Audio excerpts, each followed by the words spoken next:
tayo biking. Babay kami ulit dito sa ano lugar to, Nak? Hillier Park. Yeah. Dito lang to sa may Center Road, diretso pala sa Center Road. Yan, mas malapit to sa lugar namin. Pero first time ko napuntahan to. Itong lugar na to. Okay. Okay, let's go.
Layo-layo yan.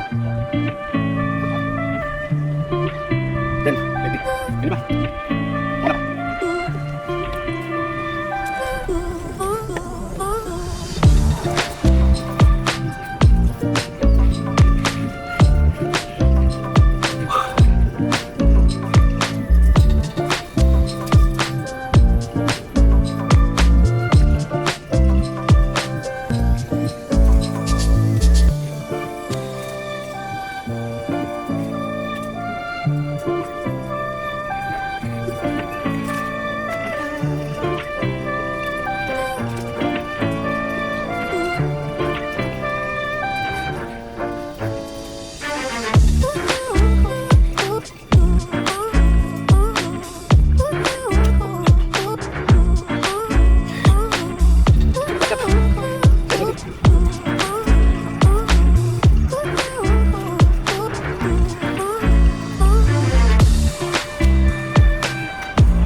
Okay, tapos na kami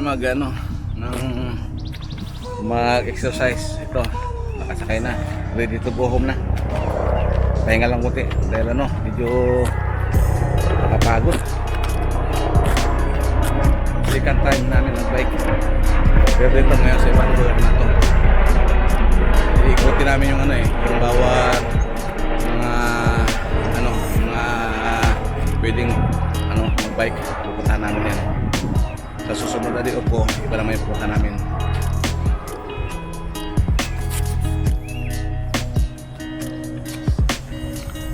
Sarap pala mag-exercise kasi matagal na akong hindi nag-exercise. Pangalawang beses ko pa lang to na nag-bike since na nagka-COVID. This is my second time to do exercise with my son. Yan ang partner ko sa yung misis ko hindi ko kasama kasi may pasok siya parati sa umagang pasok niya. Ako naman hapon kaya mayroong time na mag-exercise sa umaga. Minsan pag tinatamad ako, ayan, kaya hindi ako nakaka sa LS Bukupin, hindi ako nakakapunta ngayon dahil ito nag-exercise muna ako para sa healthy. Iba na yung iba na yung nagkakaedad. Pag hindi mo gagawin mag-exercise, hihina ka, lalo na ngayon dito sa Amerika. Hindi ka masyadong pinapawisan dahil malamig parati ang panahon, kaya do exercise. Sige mga kabayan, mga kapatid, mga kaibigan, mga ka-vloggers, diyan na muna kayo. Sa sunod naman tayo magkita. Basta huwag nyo kalimutan na pindutin yung kulay pula dyan at mag-like. Thank you very much sa inyo lahat dyan.